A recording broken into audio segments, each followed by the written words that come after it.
does maybe group up with his teammate here. Oh, it looks as if he's just got the finish for the Siphon. Right play to make. His teammate Zypher is down.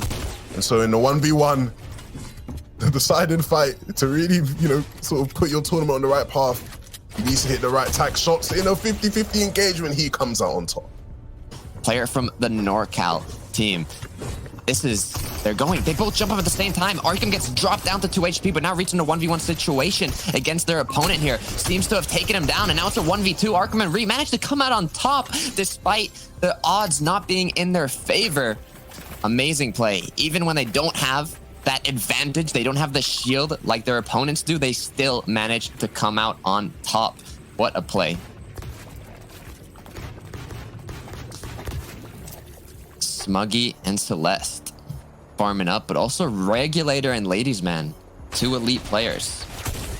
This is not going to be enough, though. Not being an elite player is not enough to come out on top. Regulator gets knocked down, leaving his teammate in a 1v2 situation here.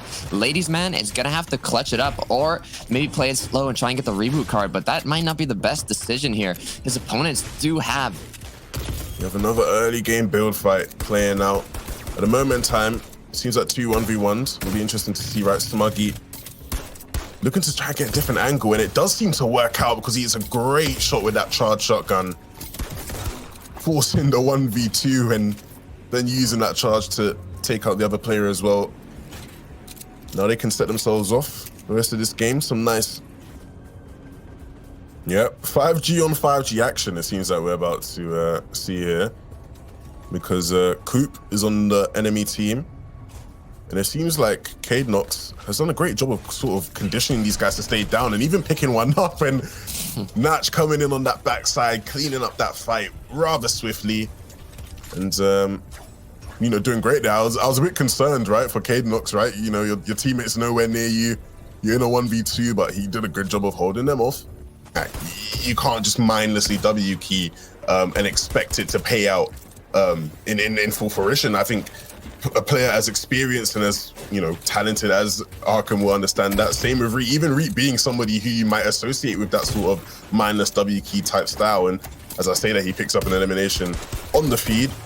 But I do think we'll see them sort of be a bit more aggressive in this first game. You know, you sort of just feel out the waters, right? You know, you kind of get a feeling for how the games are going to play out today. And somebody who's got a great feeling for how things are playing out, and I'll tell you what, things aren't playing out too well for him. Celeste goes down. Yeah, and this is the advantage, right, of them being up on this hill. The positioning on height gives them really good vision of the map, and so they spot out that solo swimming along. Fino with a do-rag. Fino is now with a do-rag and without his life because he's been sent back to the lobby, and just Fortnite basics there, right? You know.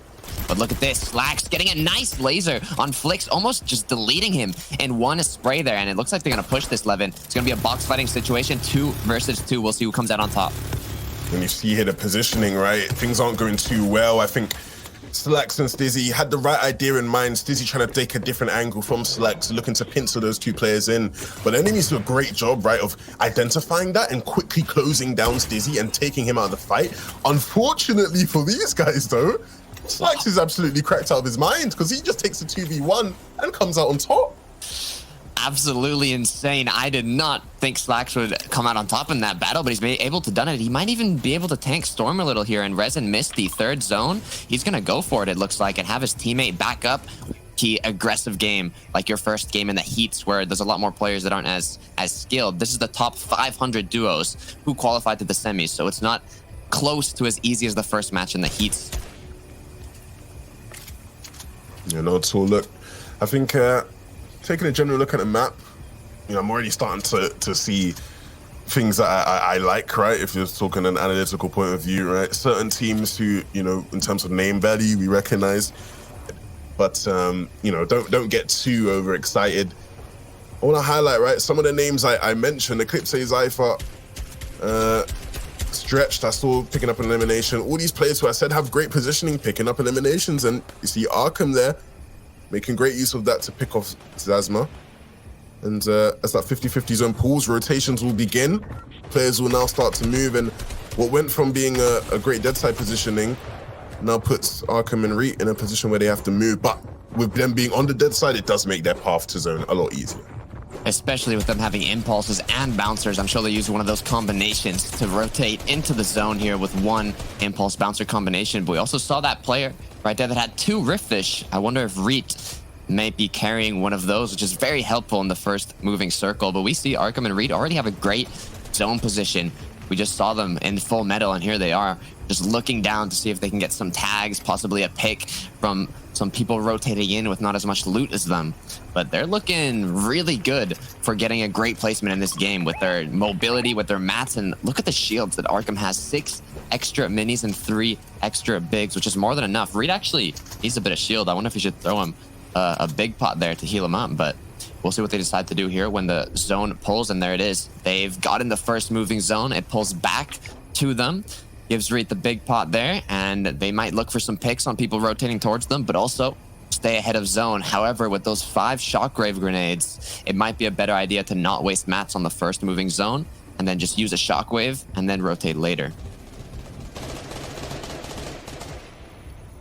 Yeah, and you see here, with 7 eliminations already to their names, looking to potentially add to that, right? As this moving zone positioning, it does sort of favor them, right? In the sense of they don't have to worry too much about making a massive rotation in the way many of these other players do. And so they look to pick off some of these unsuspecting players who are forcing these rotations. And see, this is where the aggressive kind of play style is sort of shown, right? He does a great significant amount of damage and instantly looks to finish it off. Unfortunately, I don't think they'll necessarily find it, but they just use that to be a reason for moving. And now a bouncer what comes out, puts themselves towards the front side of this zone, looking to position up and almost rinse and repeat, right? See if they can pick off any players sort of forcing their way in. Exactly, and they're starting it off now. They want to get ahead of this zone so they're not inside of a congested layer when moving into this end game. So they're going to be tarping ahead. We can see Reed splitting max to Arkham, as Arkham will be tarping, most likely here. But they're waiting now. They're in zone. It all depends on where this zone moves. But look at that, securing eliminations. Possibly looking to see what they can find here. C9 Frist, unfortunately, going down to Arkham and Reet. But now they're going to use an impulse to start that rotate. Reet gets stopped, but so did Arkham. So they can rotate together here, thankfully, as a duo. Arkham has that full tarp ready. This is looking good for Arkham and Reet. They have a great position. They have max shield. We could see a lot of eliminations coming from them shortly. Yeah, but most importantly, look at high ground, right? You have Stromadon on the high ground, Commandment and Stretch doing what you expect them to do. It's looking almost like an East right now, them two sitting on the height. Props to Reet and Arkham for doing the great job they've done so far, but on the mid ground, they're gonna have to start thinking about how they're gonna deal with these Titans on the high ground. With that being said, Falconer now has found himself in a bit of trouble. Caught in between a bunch of players now. With so many players on his wall, he's able to hit a nice pump shot there. He takes down 6 and takes down the second as well. What 2 great shots from that young man, and he's going to continue on the fight as he has Eclipse below him. Stretch though remaining on the high ground, just chilling. It seems like nobody's even focused on taking height. It's so free for them right now.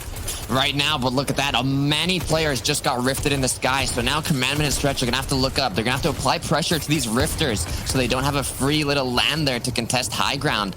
And Arkham and Reed still just controlling the low ground, having a full metal tarp there. We can see Falconer dropping. Doesn't seem to contest high, but he gets a good position there. He has quite a few mats to work with as well, but it seems like he's a solo right now, so it's going to be quite difficult for him to come out on top here. But look at that, Arkham and Reed securing elimination, and they're not done yet. They're looking for more here, making that full tarp out. It's a water zone as well, so you got to be careful. If you don't place those floors, you're going to start swimming.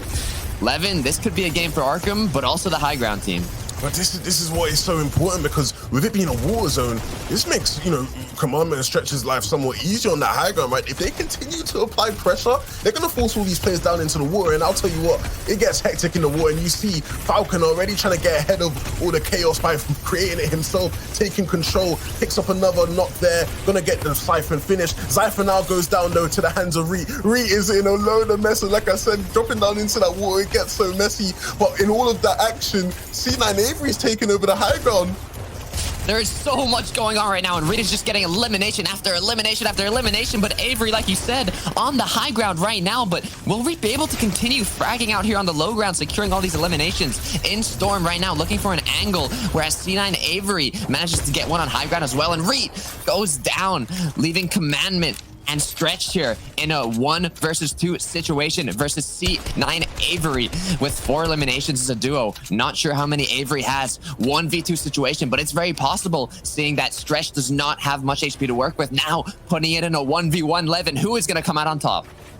C9 Avery definitely has the advantage, I'll tell you that. And with all those floppers available to him, there is no chance Stretch is able to clutch this one up. And I think Stretch knows that he goes down and Avery comes out on top of this first semifinals game. In first place, oh, it's their counterparts, Fabs and Wavy, 134 points. Arkham and Reet, though, right behind them in second place. We got Juice Fan and Ozeros in third place. Lipty and Frappi is going to be in fourth. And then Chonker and Axtol in fifth.